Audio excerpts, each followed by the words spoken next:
Começa agora. Diário Econômico Original.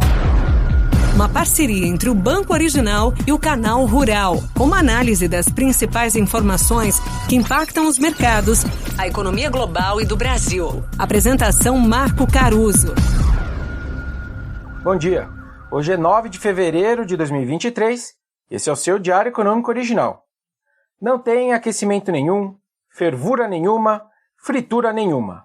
Foi com essa frase que o ministro das Relações Institucionais e o bombeiro da rodada, Alexandre Padilha, negou que haja algum tipo de ação concreta por parte do governo contra a atual diretoria do Banco Central. E foi essencialmente isso que trouxe um baita alívio para a nossa curva de juros futuros, com janeiro 25, por exemplo, cedendo mais de 30 pontos, um baita movimento. Para o ministro, Lula apenas trazia para o debate os juros altos, uma pauta que é compartilhada por todos. Sem dúvidas. Mas, de novo, o erro então seria continuar achando que a causa primária dos juros altos seria a falta de voluntarismo do banqueiro central da vez. Entre 2012 e 2015, por exemplo, o Brasil já tentou trabalhar com juros baixos e inconsistentes com uma política fiscal fora de lugar e uma piora contínua das expectativas de inflação justamente por conta disso. O que nós colhemos na época foram os mesmos juros de 2 dígitos e inflação de 2 dígitos, também no final ali daquele período. Um banqueiro central pode errar o cenário? Óbvio que pode, especialmente porque eles lidam com o futuro. Mas os erros vão sendo corrigidos conforme a inflação e o PIB caem de mais ou de menos, por exemplo. O fato é que hoje todo o ruído gerado sobre mudar ou não a meta de inflação, outros riscos de ingerência sobre a condução do BC e os riscos fiscais que nasceram lá em 2020 e 2021 e foram se avolumando com o tempo até hoje, fizeram as expectativas de inflação piorarem e aí o livro-texto exige uma postura firme da autoridade monetária, conforme eles estão fazendo. Bom, no fim do dia, então, nós voltamos para mais uma situação onde o presidente Lula deve continuar reafirmando o que vem dizendo, inclusive sobre esse entorno da Selic, mas os mercados agora vão ter que ficar na dúvida sobre o que de concreto de tudo isso vai acontecer. Porque, na minha opinião, toda essa energia tem sido gasta por 2 motivos.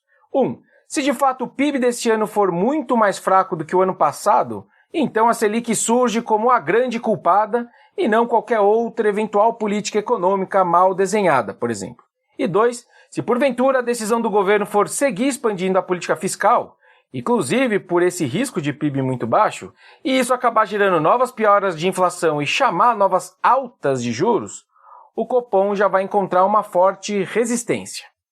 Então, apesar da fala do ministro Padilha, talvez não interesse esfriar 100% as bases, a militância e a fervura sobre o BC. Um sinal importante de curto prazo sobre isso vão ser os novos diretores do Copom, que deveriam vir a aparecer os nomes agora em fevereiro. O governo deve deixar claro a esses indicados que a sua nomeação vai se dar graças ao presidente da República e não ao presidente do Banco Central. Enfim, de qualquer forma, é importante perceber que alguém buscou manter alguma ponte entre as partes nessa discussão e também junto à racionalidade econômica, certo? Bom, mas na Bolsa, além desse fator político, a disparada de quase 2% do Ibovespa também foi ajudada pelo balanço do Itaú e o provisionamento já de 100% dos créditos a receber da Americanas, o que foi bem lido pelo mercado. Só o setor financeiro do índice ajuda a explicar mais ou menos 60% dessa alta. Essa melhora fica ainda mais interessante quando a gente considera as quedas de Nova York, que devolveram quase todo o avanço da terça. Um dia depois do mercado responder com mais apetite a risco aos comentários do Powell, outros dirigentes do Fed ontem reafirmaram o mantra de juros altos por período prolongado, mesmo reafirmando outro novo mantra dos BCs lá de fora de que o pico da inflação ficou para trás. O Christopher Waller, dos diretores com maior inclinação a subir os juros do Fed, digamos assim, alertou sobre a necessidade de que as taxas permaneçam elevadas além do que algumas pessoas esperam. Palavras dele. John Williams, um dos cérebros do FONC, foi mais equilibrado. Para ele, como o cenário inflacionário é incerto, para os dois lados, implicitamente, seria preferível seguir na toada de 0,25 em 0,25 por reunião, tateando o teto dos juros, digamos. E por fim, também não ajudou as bolsas lá de fora a queda de quase 8% da Alphabet, que é a controladora do Google. depois do lançamento que foi classificado como decepcionante da sua inteligência artificial, que aliás foi criada para rivalizar com o já hypado ChatGPT, que eu aposto que você já ouviu falar. E por fim, para a agenda de hoje, às 9 horas, tem o combo IPCA e vendas no varejo aqui no Brasil. A gente aqui no banco tem números mais salgados que o consenso para a inflação, em 0,66%. A gente vê inclusive uma reaceleração dos preços de serviços, já retirados efeitos sazonais típicos da época.